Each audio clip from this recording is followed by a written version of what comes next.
del Espíritu Santo. Y yo considero que es un tema bastante importante para nosotros los creyentes, debido a que por años la doctrina del Espíritu Santo fue en la era medieval o en la Edad Media, fue prácticamente sustituida por las obras y el mover según las fuerzas del hombre, y hubieron hombres que se pararon en contra de lo que se enseñaba en aquellos días y lograron reformar las enseñanzas acerca del Espíritu Santo y establecerlo una vez más como una de las doctrinas más importantes que tenemos en la palabra de Dios. Pero tristemente para nuestros días parece ser que otra vez tendríamos que volvernos a reformar en pos de volver a la Biblia y a la doctrina bíblica acerca de la obra del Espíritu Santo. ¿Qué es una doctrina? Porque a veces usamos la palabra doctrina y personas desde un púlpito se atreven a decir: no me hable de doctrina. Cuando el mismo Señor Jesucristo habla y Él dice: porque mi doctrina no es del mundo ni siquiera es mía, sino que lo que oigo del Padre y lo que veo del Padre, eso es lo que digo y hago. En pocas palabras, una doctrina no es una palabra o no es una situación que lo tomemos como algo antibíblico, como una herejía. Al contrario, una doctrina es un conglomerado de enseñanzas que juntas todas tienen una misma función y un mismo propósito. Eso es una doctrina. Un conglomerado de enseñanzas que todas ellas tienen un mismo propósito, una misma meta. Y una de estos puntos doctrinales que tenemos en la palabra de Dios es la obra del Espíritu Santo. Y es bien importante, porque en nuestros días, al igual que en la Edad Media, se enseñaba, dejando a un lado el hacer del Espíritu Santo, que el hombre tenía la capacidad y la facultad de agradar, de obedecer a Dios y aún de alcanzar su salvación por sus propias fuerzas. Hubo un gran hombre a mediados del siglo XIX, estamos hablando del año 1970 y algo, un gran teólogo llamado Charles Finney. Charles Finney fue uno de los líderes o de los grandes líderes llamados el segundo despertar del cristianismo. Pero este hombre, en su teología, entendía que el sacrificio de Cristo y la justificación de Dios en la persona, a través de la persona de nuestro Señor Jesucristo, fue una justificación pública y no de retribución. ¿Entendemos qué significa eso?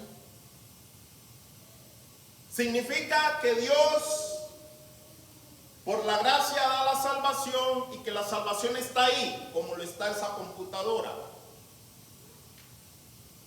Pero que el hombre no fue depravado en su totalidad, así que el hombre tiene la capacidad de decidir y venir y tomar la salvación que es por gracia en la persona del Espíritu Santo. Y ojo,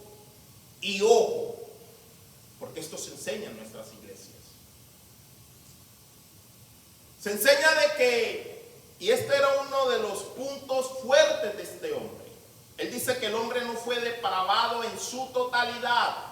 Lo que quiere decir que el hombre no estaba muerto en delitos y pecados, sino que el hombre estaba en un tipo de agonía. Él todavía podía valerse por sí mismo.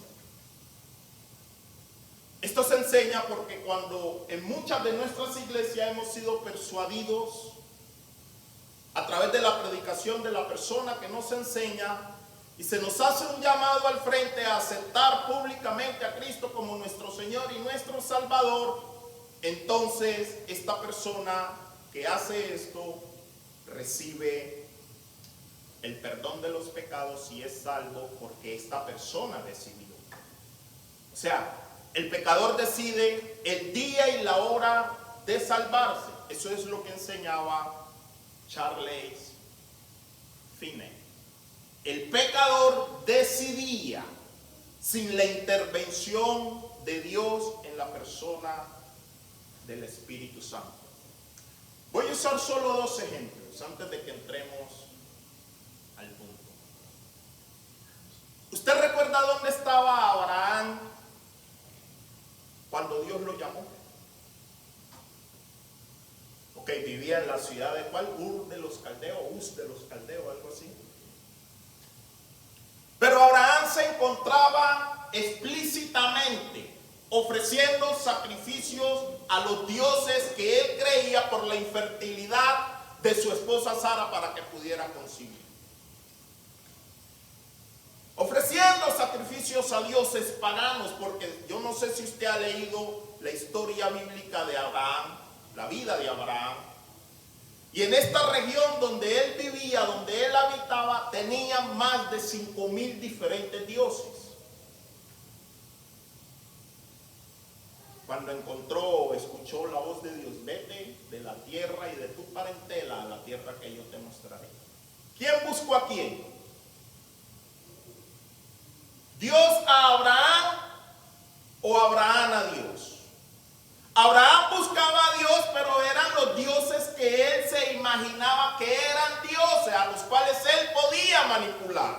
Y esos son los dioses que muchos incrédulos vociferan creer. A un Dios a los cuales ellos pueden manipular a su antojo, pero ese no es el Dios de la Biblia. El Dios que salva no es ese.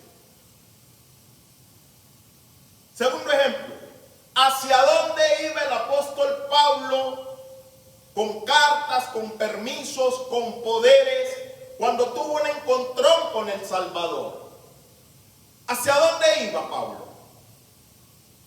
¿Acaso Pablo iba por su propia voluntad a buscar a Cristo? ¿Había decidido Pablo ir a buscar a Cristo? ¿Hacia dónde iba Pablo? Iba con poderes de los altos gobernantes de su tiempo a matar a los creyentes, a encarcelarlos. Y Pablo no buscó a Cristo. Voluntariamente Pablo no decidió salvarse. Cristo llegó a la vida de Pablo y se le reveló a su corazón, a su mente, a su ser y a su espíritu. Y ustedes ya conocen la historia. Pero este hombre dice que el hombre no estaba depravado en su totalidad y que el sacrificio de justificación en la cruz llevado a cabo por nuestro Señor Jesucristo por la gracia de Dios es simplemente la puerta o el camino para que el pecador decida recibir la salvación por gracia. El pecador decide según este hombre. El pecador decide. Y sí, hay una participación del pecador, pero esa participación o esa decisión que toma el pecador cuando acepta a Cristo es producto de algo que le antecede. Ese algo se llama la obra del Espíritu Santo. Ninguno puede aceptar a Cristo por sí solo, por su propia decisión. Él dice, la gracia no puede ser algo que Dios imponga. al creyente? Pues en este caso, si Dios no nos impone, y no es una imposición, se llama una elección soberana. Dios nos eligió desde antes de la fundación del mundo. Eso enseña la Biblia. Eso enseña la Biblia. La salvación no está abierta para todo el mundo, porque no es para todo el mundo. Dios perdonó los pecados de todo el mundo, ¿verdad? Pero Dios obró, obra y siempre obrará en su soberanía a través de una elección soberana. Y Dios le dice a Israel: ustedes no me escogieron a mí, yo los escogí a ustedes y los di a las naciones como cabeza y no cola, ¿verdad? Así que entremos a la obra del Espíritu Santo y vayamos a nuestro texto clave, Romanos capítulo 8. Romanos capítulo 8. Más adelante hablaremos un poquito más de Charles Finney. Este es el teólogo de muchas de nuestras iglesias que hicieron parte de este mover al cual ellos llamaron el segundo gran despertar del cristianismo.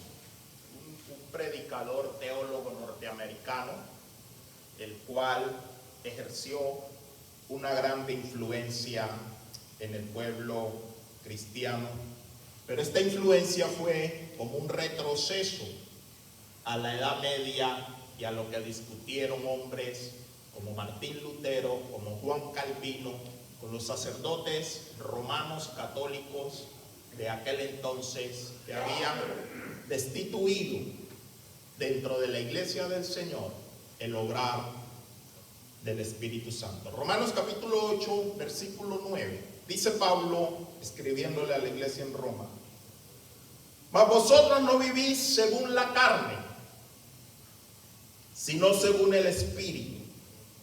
Si es que el Espíritu de Dios mora en vosotros, y si alguno no tiene el Espíritu de Cristo, no es de él. Pero si Cristo está en vosotros, el cuerpo en verdad está muerto a causa del pecado, mas el Espíritu vive a causa de la justicia. Y si el Espíritu de aquel que levantó de los muertos a Jesús mora en vosotros, el que levantó de los muertos a Cristo Jesús vivificará también vuestros cuerpos mortales por su Espíritu que mora en vosotros. Así que, hermanos, deudores somos, no a la carne, para que vivamos conforme a la carne. Porque si vivimos conforme a la carne, moriremos. Mas si por el Espíritu hacéis morir las obras de la carne, viviréis. Porque todos los que son guiados por el Espíritu de Dios, estos son hijos de Dios. Pues no habéis recibido el espíritu de esclavitud para estar otra vez en temor, sino que habéis recibido el espíritu de adopción, por el cual clamamos: Abba, Padre. ¿Hemos recibido el espíritu de qué? De adopción. Primer punto. En el proceso de adopción, los hijos escogen o eligen, tienen la decisión de irse con los padres que ellos quieren, o los padres escogen a los hijos. ¿Cómo es el proceso de adopción? ¿Hijos escogen a padres? Nosotros somos hijos de Dios, ¿verdad? Y hemos sido llamados hijos de Dios a través de un proceso que se llama adopción mediante nuestro Señor Jesucristo. Fuimos adoptados por Dios, ¿verdad? ¿Hemos nosotros escogido a nuestro Padre o nuestro Padre nos ha escogido a nosotros? ¿Cómo es el asunto aquí? ¿Yo escogí a Dios? ¿Yo escogí seguir a Cristo? ¿O Cristo en su soberanía tuvo misericordia de mí y por su gracia me trajo y me llamó a salvación. ¿Cómo es el asunto aquí? ¿Cómo es el asunto? Porque una vez más este hombre, Charles Finney, dice que el sacrificio en la cruz de Cristo lo que hizo fue abrirle un camino, abrirle la puerta al pecador para que éste tomara la gracia que salva, la cual Dios tiene abierta y ofrecida a todo aquel que decida tomarla. Esto es lo que le enseña. En la que la justificación de Cristo fue una justificación pública y no una justicia de retribución. O sea, Cristo no imputó sus pecados, Cristo no tomó su lugar en la cruz. Cristo simplemente murió en la cruz por los pecadores, por los pecados, pero el pecador tiene que venir ahora y tomar la decisión de aceptar ese sacrificio. Y no interviene el Espíritu Santo en ellos, sino que es solo y únicamente decisión del pecador. Y una de las primeras cosas que hizo Cristo, una vez que vino a ser Señor y amo de nuestras vidas, fue enviarnos a su Espíritu Santo. Acuérdese que Cristo está en gloria, ya en un cuerpo glorificado. Se presenta a sus discípulos y les dice, no se va. ¿Sabe que Cristo caminó después de que resucitó aproximadamente 40 días? Después estuvo apareciéndose. Y en una de esas ocasiones le dice a sus discípulos, no se vayan a mover de Jerusalén hasta que sean revestidos por la promesa del Padre. Léase el libro de Hechos. No se vayan a mover de Jerusalén. En pocas palabras, no empiecen nada hasta que no sean llenos del poder de Dios. Lo cual se efectuó, y ustedes lo conocen, capítulo 2 de Hechos, el día de Pentecostés. Lo primero que tuvo que hacer el Señor fue enviarnos a su Santo Espíritu, porque era a través del Santo Espíritu que se nos iba a impartir a nosotros una nueva vida, una nueva naturaleza. De tal manera que a través del Espíritu Santo, aquel amor supremo que antes teníamos nosotros por nosotros mismos, quedó completamente eclipsado por el deleite superior de amar a Dios sobre todas las cosas. Porque no es que nosotros hayamos amado a Dios primero, dice Juan, sino que Él nos amó a nosotros primero. Y a través de su Santo Espíritu, ese amor que teníamos por nosotros mismos fue eclipsado por el supremo amor hacia nuestro Señor y nuestro Salvador. Esto se llama regeneración. Esto se llama proceso de regeneración, un nuevo nacimiento. Acuérdese, usted y yo, según Pablo, estábamos muertos en nuestros delitos y en nuestros pecados. Y este proceso de regeneración lo hace el Espíritu Santo. Y sin importar cuán persuasivo pueda llegar a ser un predicador, sin importar cuánto buen expresar, buen enseñar, buen manejo de la palabra tenga un hombre, este nuevo nacimiento no se puede producir por voluntad humana. Escucha, sin importar cuán persuasivo, cuánta capacidad de persuasión tenga una persona predicando el evangelio, esa persuasión por sí sola no obra. Tiene que haber, a partir de esa persuasión, de esa correcta y verdadera enseñanza de la palabra de Dios, sujeta al Espíritu Santo, es necesario que el mismo Espíritu de Dios toque el corazón del pecador y lo convenza de su condición. ¿Qué es lo que escribe Pablo a Corintios? Ustedes andan divididos gritando: yo soy de este, yo soy de este, yo soy de Cefas, yo creo en Cristo porque a mí me enseñó Apolos. Pero dice Pablo: ¿quién es Cefas? ¿Quién es Apolo? ¿Quién es el hombre? ¿Quién es Pablo? Solamente somos instrumentos, porque unos son los que siembran, otros son los que riegan la semilla, pero el que da el crecimiento se llama Dios, la obra del Espíritu Santo.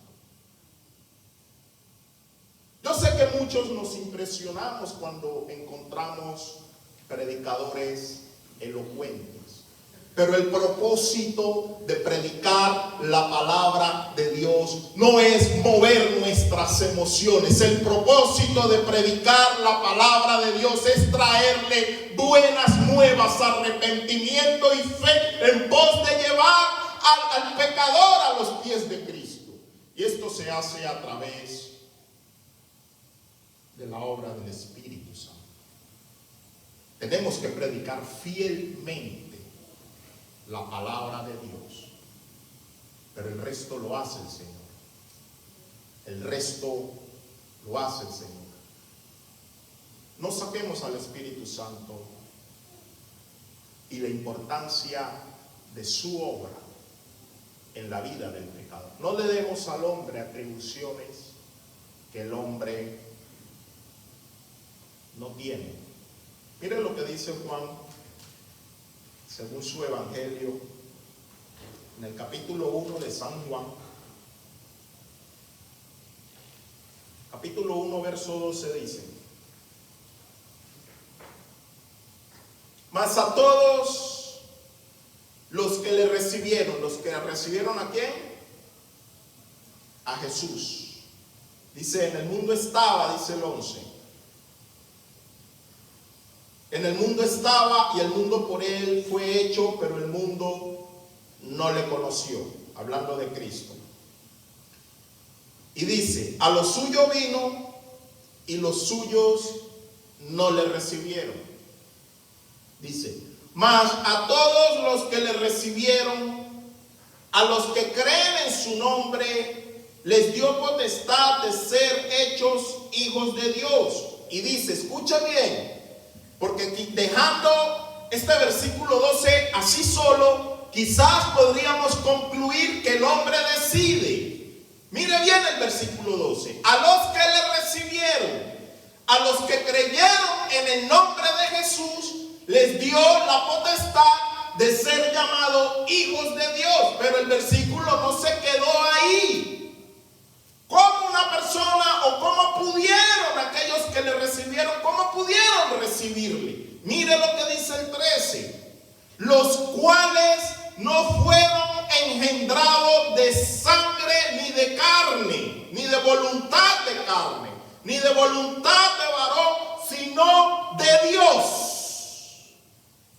Fue Dios quien nos engendró desde antes de que naciéramos, para que recibiéramos en el determinado momento que Él había establecido poder recibir a Cristo. Fue Dios.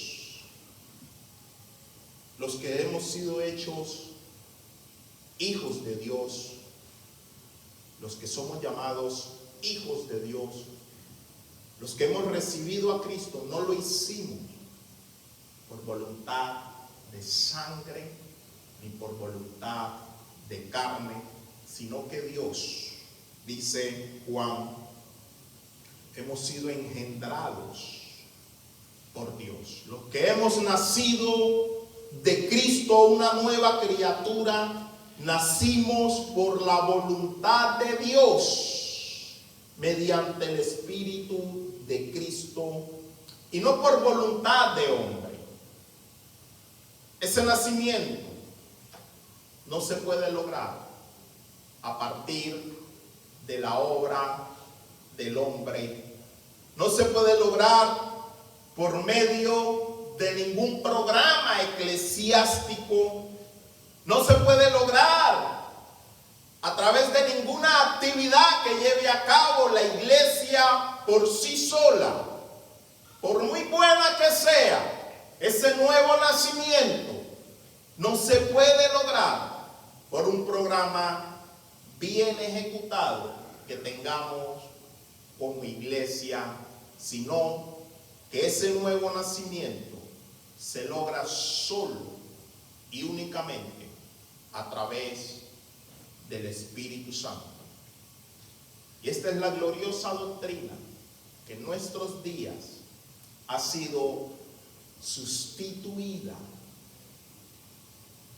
porque usamos al Espíritu Santo y enseñanzas del Espíritu Santo para hablar de otras cosas y no para hablar del proceso de regeneración que el Espíritu Santo hace en la vida de nosotros como pecadores. Dice este hombre, porque este teólogo es uno de las influencias más fuertes, les repito, que tenemos hoy en día y que seguimos, o hemos seguido muchas iglesias llamadas protestantes. Dice que el hombre no ha perdido la capacidad de obedecer a Dios, que después del pecado el hombre no perdió la capacidad de obedecer a Dios. Quedó una relación un poco deteriorada, pero todavía el hombre tenía la capacidad de poder obedecer a Dios después de la caída del hombre. Que el hombre solo necesita tomar una decisión en un determinado momento, un determinado y puntual momento. Tomar una decisión, eso es todo, para acceder a la gracia de Dios. Él le llamó regeneración al cambio de ruta. Yo soy un pecador, voy manejando por este camino, pero a través de una persuasión, una predicación, yo entendí por mí mismo, porque yo tengo intelecto, yo soy hecho con facultades que Dios hizo al hombre, entonces yo tengo el intelecto de entender que estoy mal y que necesito retornar. O sea, esto lo está haciendo el hombre a través de su propia voluntad. Va manejando y cambia de ruta. El hombre decidió cambiar de ruta. A eso este hombre, Charles Finney, llamó proceso de regeneración. No a la obra del Espíritu Santo que a un muerto le dio vida. Porque esa es la obra de regeneración que habla la Biblia. Porque cuando estabas muerto en vuestros delitos y en vuestros pecados, Él os dio vida, dice la palabra de Dios. Pero este hombre dice que no. Un muerto no podía oír, era necesario primeramente que Cristo nos vivificara en el Espíritu para que ahora sí pudiésemos escuchar y obedecer sus enseñanzas. Un muerto no podía oír. Pero él dice que el hombre puede tomar esa decisión cuando es persuadido por la predicación del Evangelio. Entonces el pecador puede cambiar la ruta de su destino sin que intervenga el Espíritu Santo, solo con la persuasión de la palabra que ha escuchado a través de cualquiera que haya sido quien haya dado esa predicación. O sea, el pecador puede decidir. ¿Usted no escucha este tipo de sermones? Usted puede decidir. Citamos Romanos y dice, si no estoy mal, porque cualquiera que proclame, me parece que dice el nombre de Jesús, será salvo. Algo así dice Romanos, ¿verdad? O leámoslo. Porque si con la boca confesare que Jesús es el Señor y que Dios lo levantó de los muertos, será salvo, ¿verdad? O sea, cualquier persona que proclame a Cristo como Señor y Salvador, esa persona será salva.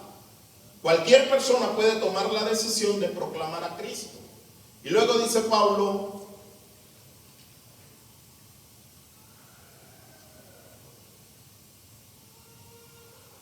dice, bueno, no lo tengo aquí marcado y no tengo pues tampoco el tiempo para buscarlo ahorita. Debe estar en el capítulo 10 o 11 de Romanos. Porque si con la boca se confiesa para salvación y con el corazón se cree para justicia, dice Pablo. Dice, y luego dice, ¿cómo van a escuchar de aquel que no les predica? ¿Cómo les van a predicar si no fuesen enviados? Usted conoce la palabra de Dios. Pero en esto se basa, en que el hombre toma la decisión de proclamar a Cristo y entonces, una vez ha tomado esa decisión, la gracia de Dios viene a ser parte de la vida de él, porque él todavía no ha perdido toda su capacidad de obedecer a Dios. Pero asentando esta enseñanza, ¿qué dice Dios en su palabra? Miren lo que dice Juan, por ejemplo, y la palabra de Dios no se contradice, sino que nosotros los que la estudiamos en ocasiones la malinterpretamos. Pero mire lo que dice Juan en el capítulo 15 y mire el verso 28. Dice el Señor, si el mundo os aborrece, sabed que a mí me ha aborrecido antes que a vosotros. Cuando habla del mundo, ¿a quién se refiere? ¿Al globo terráqueo? ¿A quién se refiere? A nosotros los hombres, ¿verdad? Dice, si el mundo os aborrece a ustedes que son mis discípulos, ya parafraseándolo, sepan ustedes que a mí me aborreció primero. El hombre es por naturaleza aborrecedor de Dios. El hombre incrédulo dice creer en Dios. ¿Pero en qué Dios? Usted ha escuchado incrédulos y no sueltan, no quitan de su boca la palabra de Dios. ¿Los ha escuchado o no los ha escuchado? Pero cuando usted escucha su hablar de ellos, de Dios, usted tiene que discernir de qué Dios le están hablando. Porque con seguridad no es el Dios de la Biblia. Que para ir a hacer sus cosas ilegales, dicen, Dios fue quien me cuidó. Dios me cuidó el camino. Yo creo que ese es un Dios que ellos mismos manipulan a su antojo, los cuales en algún momento de nuestras vidas o de mi vida, yo también manipulaba a mi antojo. Pero ese Dios que yo manipulaba no era el Dios de los cielos, no era el Dios de esta Biblia. Dice, si fuerais del mundo, el mundo amaría lo suyo, pero porque no sois del mundo, antes yo os elegí del mundo. ¿Cómo es esto aquí? ¿Qué dijo el Señor aquí? Yo os elegí dentro de todos los hombres del mundo.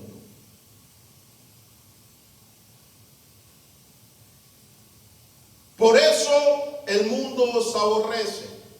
Acordaos de la palabra que yo os he dicho, el siervo no es mayor que su Señor. Si a mí me han perseguido, también a vosotros perseguirán. Si han guardado mi palabra, también guardarán la vuestra. Mas todo esto os harán por causa de mi nombre, porque no conocen al que me ha enviado. Si yo no hubiera venido ni les hubiera hablado, no tendrían pecado, pero ahora no tienen excusa por su pecado. El que me aborrece a mí, también a mi Padre aborrece.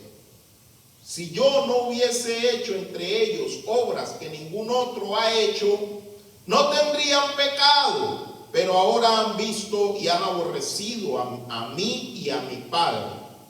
Pero esto es para que se cumpla la palabra que está escrita en su ley. Sin causa me aborrecieron.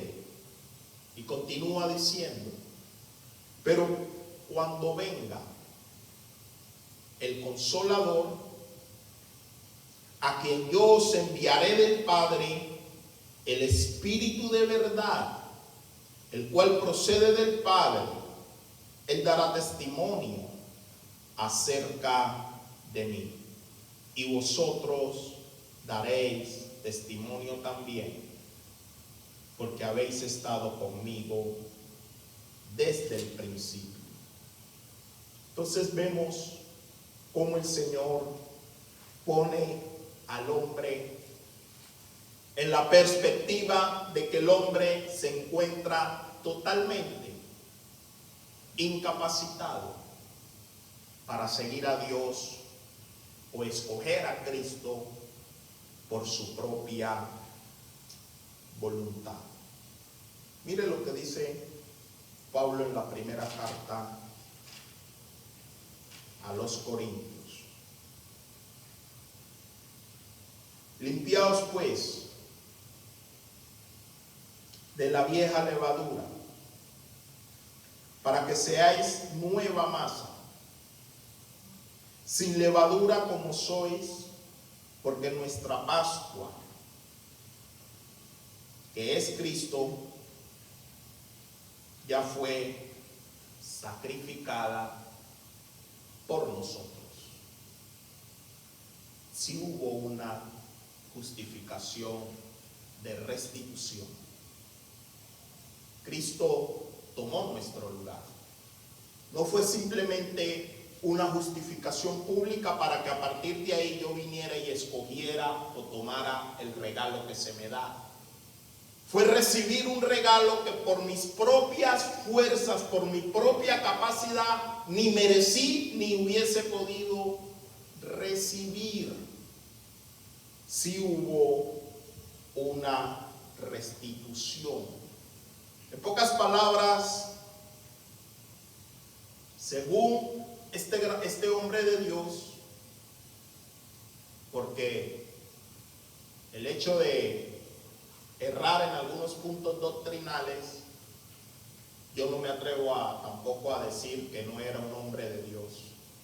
Quizás algunos puntos que no compartimos, y por lo cual yo me veo en la obligación de hablar acerca de la obra del Espíritu Santo para que nosotros quedemos asentados bíblicamente de en qué posición yo me voy a encontrar a partir de lo que la palabra de Dios me expone, no de lo que un hombre me enseña, sino a partir de lo que la palabra de Dios me expone.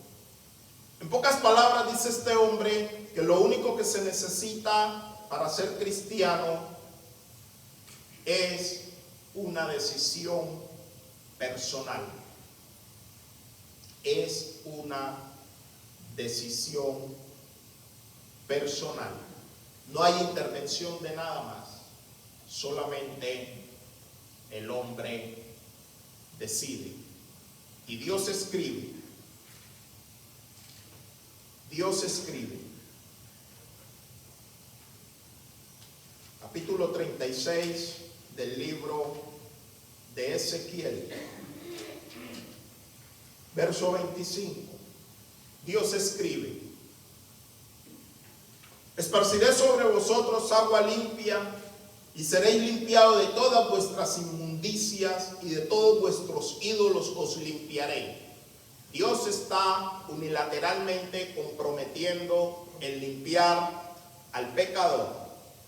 Primeramente, hablando de restaurar a su nación escogida, Israel, pero también hablando de la vida de nosotros como gentiles.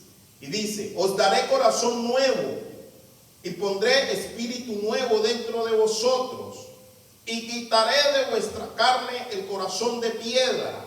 Según Dios, el hombre tiene un corazón petrificado, y con un corazón de piedra es imposible amar a Dios. Es imposible amar a Dios. Y dice: y os daré un corazón de carne, y pondré dentro de vosotros mi espíritu, y haré, escuche bien, y haré, ¿quién lo va a hacer? Y haré que andéis en mis estatutos. ¿Quién lo va a hacer? Yo tomaré mi decisión de obedecer a Dios. ¡Oh Dios! Ok, este hombre decía: Dios no puede, ¿cómo se le dice? Imponer. Aquí yo estoy viendo que Dios lo puede hacer porque Él es Dios. Yo haré, dice el Señor. Primero les voy a cambiar los voy a lavar con agua limpia, los voy a limpiar de sus pecados. Y ese corazón que tienen de piedra se los voy a cambiar, y en su lugar voy a poner uno de carne, dice Dios. Pero también voy a darles de mi espíritu. Y cuando haga todo esto, dice Dios, yo haré que ustedes anden en mis estatutos y guarden mis preceptos y los pongan por obra. Ningún hombre lo puede hacer si no hay la intervención de Dios primero. Ningún hombre. Y escucha bien, aún nosotros, habiendo recibido el Espíritu Santo de Dios, andamos batallando en obedecer sus preceptos y sus mandamientos. ¿Cuánto más sin Él? ¿Acaso podrá el hombre por sí solo alcanzar la salvación? ¿Decidir ser salvo? El hombre, nosotros, amamos nuestros pecados. Esa es nuestra realidad, esa es nuestra verdad. Amamos nuestros pecados. Amamos todo lo que va en contra de Dios. ¿Sabe qué es lo que nos ha ayudado a irnos paulatinamente o periódicamente retirando de ese antiguo estilo, esa antigua manera de vivir? ¿Sabe qué es lo que nos ha ido ayudando a irnos retirando poco a poco? En acción, en palabras, en pensamiento, en decisiones y en cuanta cosa andábamos antes involucrados. ¿Sabe qué es lo que nos ha ido ayudando? La presencia del Espíritu Santo en nosotros. La presencia y el poder de Dios a través de la persona del Espíritu Santo. Que hay una decisión, claro que hay una decisión, y usted y yo tenemos una gran responsabilidad. Pero esta decisión le antecede. No es una decisión que tomé por mí mismo. Es una decisión que tomé a partir de la ayuda del Santo Espíritu de Dios. Porque dice el Señor, cuando Él venga, Él convencerá al mundo. Una vez más, cuando dice al mundo, ¿a qué se refiere? ¿Al círculo? ¿Al globo terráqueo? ¿A qué se refiere? Si no es a la raza, al género humano, al hombre. Cuando Él venga, Él convencerá al hombre de su pecado y de su necesidad de Dios. Porque según el hombre incrédulo, Dios no lo necesitamos, porque por mis propios esfuerzos yo puedo alcanzar lo que yo me proponga. Entre esas cosas, la salvación. Pero el Señor lo está diciendo aquí en Ezequiel. Yo les voy a lavar sus pecados. Yo los voy a cambiar ese corazón de piedra y yo les voy a dar un corazón de carne. Yo les voy a poner de mi espíritu, pero también yo voy a hacer que ustedes puedan caminar en mis preceptos, en mis mandamientos, y no solamente eso, sino que los puedan poner por obra en sus propias vidas. Pero ¿qué dice una vez más, volviendo a Juan? Juan, capítulo 6.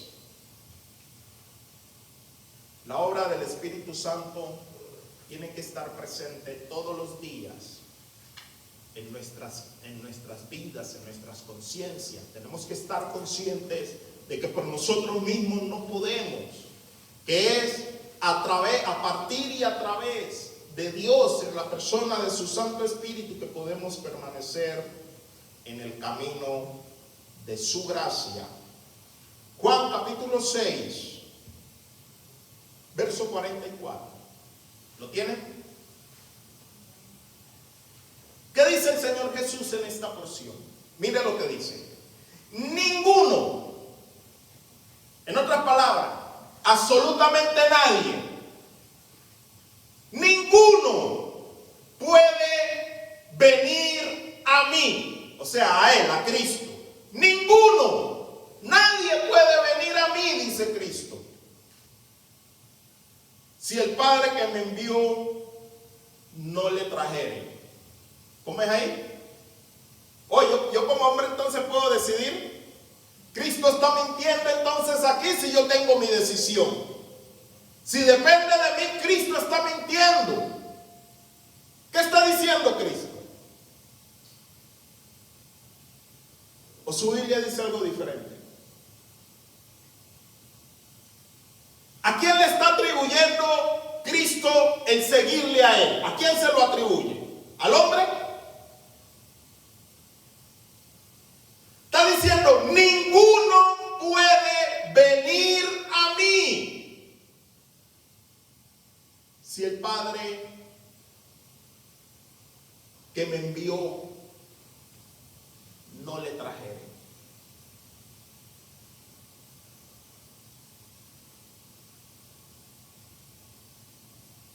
Y dice, y yo le resucitaré en el día postrero. Qué lindo es el Señor.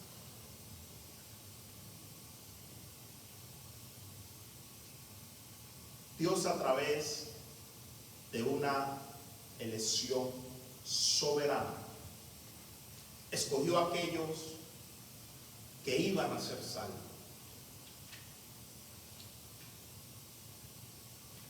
Y los escogió no por mérito de hombre, no por mérito de ninguno de nosotros, porque ninguno de nosotros éramos mejores a los que están afuera, y ninguno lo somos. Pero por su gracia nos escogió y nos llenó de su Santo Espíritu. Y es su Santo Espíritu quien día a día nos va ayudando en el proceso de santificación. Eso es la obra del Espíritu Santo.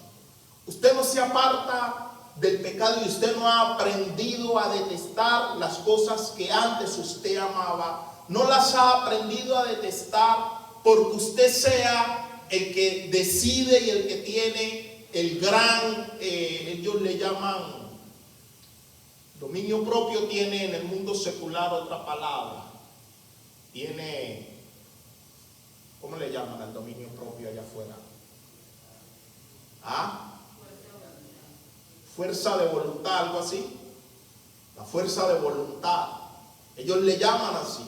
Usted no está aquí porque usted haya tenido fuerza de voluntad de decirle no a esto que usted amaba. El Espíritu Santo de Dios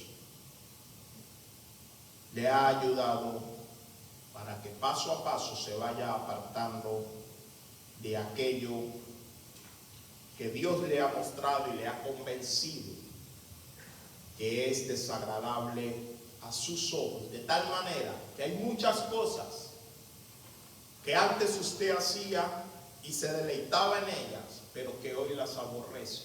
Hay muchas cosas, quizás no todas, porque todavía estamos aquí en el mundo y vivimos en este cuerpo carnal, pero hay muchas cosas que hoy aborrecemos, pero que en un momento de nuestras vidas era un deleite para nosotros. Gloria a Dios. Podemos establecernos en nuestra posición y podemos mirar el capítulo 9, 10 y 11 de la carta a los Romanos y darnos cuenta que Dios ha obrado a través de una elección siempre. Siempre Dios estableció el hombre cayó y a partir de ahí Dios empezó a trabajar a través de una elección. En medio de una generación perversa, Dios escogió a Noé, a sus hijos, a las esposas de sus hijos. En medio de una generación perversa, Dios escogió a Abraham y lo llenó de bendiciones, de promesas que no dependían de la obediencia y del compromiso de Abraham, sino que dependía de Dios y la palabra que Dios le había dado a Abraham. De ti haré una nación. Y si puedes contar las estrellas del cielo y la arena que hay en el mar, haz de cuenta que así de numerosa será tu nación. Y Abraham creyó, pero la promesa no vino por la obediencia de Abraham, sino que Abraham creyó. Antes de que Abraham obedeciera a Dios, Dios lo llenó de promesas. Hoy podemos obedecer a Dios en parte, porque Dios nos dio la promesa del Espíritu Santo y Él obra en nosotros. No porque nosotros tengamos la capacidad de elegir o de permanecer en Dios, pero Dios también, después de que le da la promesa a Abraham, se la confirma a través de Isaac. Y Dios le dice, desde que estaba en el vientre, a Isaac y su hermano Esaú, Dios les dice: ellos no han hecho, ninguno ha hecho malo o bien, pero desde su vientre yo ya escogí al menor. Dios escogió al menor desde antes de que hicieran lo bueno o lo malo. Dios escogió a Isaac. El mayor le servirá al menor, a Jacob. Gracias, hermano. Jacob, hijo de Isaac. Y el primer rey de Israel iba en búsqueda de unos bueyes que se le habían perdido. Pero Dios había mandado a un profeta para que lo ungiera. Dios ya había escogido el primer rey que le iba a dar a Israel. Y de la misma manera le dice el mismo profeta: ya me escogí a otro rey conforme a mi corazón. Y mientras el profeta veía lo exterior, Dios le decía: ese no es. Ese es el que estás menospreciando, ese es el que yo escogí. Y el mismo profeta, quien había sido enseñado por un sacerdote que había puesto las prácticas inmorales de sus hijos por encima del servicio y de la obediencia a Dios, hablándoles del profeta Isaí. Este mismo profeta llamado Samuel, quien por Isaí había sido enseñado, no estaba en lo más mínimo buscando a Dios. Este hombre estaba durmiendo en los días de su juventud. Y Dios, mientras este hombre dormía, fue que lo llamó: Samuel, Samuel. ¿O acaso Samuel andaba buscando a Dios? ¿Se acuerda de la historia? ¿Se acuerda de la historia? Los hijos del profeta se habían corrompido en gran manera. Y el profeta les alcahueteaba todas sus cosas. Y Dios escoge a Samuel para sustituir a ese profeta. De la misma manera, en medio de una generación perversa, Dios nos ha escogido a nosotros. Y no nosotros hemos tenido la capacidad de elegir a Dios. Es la obra del Espíritu Santo la que nos llevará hasta el día que nos presente delante de nuestro Redentor. Ese día entonces estaremos en un cuerpo que el Señor nos ha preparado, al cual Él dice, un cuerpo en gloria.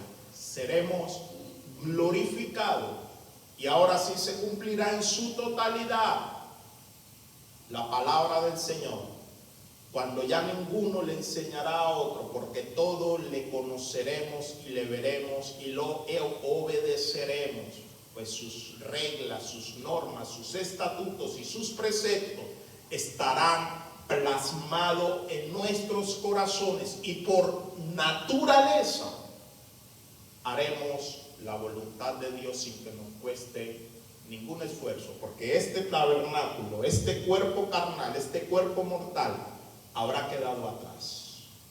Démosle gloria a Dios. Bendecimos tu nombre, Señor, y te damos gracias. Te damos gracias porque por ninguna otra manera o razón hubiésemos podido entender lo pecaminoso que somos. Te damos gracias, Señor, porque a pesar de ello, eterno Dios, a pesar de nosotros, de cómo somos, siendo tú un Dios 3 veces santo, tan grande, tan poderoso, tan maravilloso, Señor, te hayas podido fijar en nosotros. No es que nosotros te hayamos buscado a ti. Tú eres quien fue a buscar a aquello que se había perdido. Tú viniste a buscarnos. Tú pagaste el precio por nosotros y no nos justificaste simplemente como una justificación pública, para que a partir de ahí cualquiera que fuese persuadido desde su voluntad pudiera decidir venir a ti, sino que tú nos justificaste tomando nuestro lugar en la cruz, retribuyendo, Padre bendito, tu gloriosa santidad a nuestras vidas, Señor. Gracias, eterno Dios. Gracias, bendito Rey. Gracias porque tu Espíritu Santo nos ha convencido, eterno Dios, de nuestra gran necesidad de ti. Y si Él no obra, seguiremos caminando como que si no te necesitásemos. Pero porque Él obró, pudimos entender, y no solamente entender, sino ahora sí decidir venir delante de ti en arrepentimiento y fe. Solo no lo hubiéramos podido hacer, Señor. Gracias, eterno Dios. Gracias porque sabemos que tú caminas con nosotros, que tú estás en nuestras alegrías, en nuestras tristezas, pero también estás presente, Señor, cuando caemos, eterno Dios, y eres tú quien nos levantas. Gracias, Señor. Gracias porque te pertenecemos a ti. Y tú dices en tu palabra que ninguno de lo que tú has tomado en tus manos se perderá, haciendo una sola excepción, aquel que fue hecho precisamente para perdición.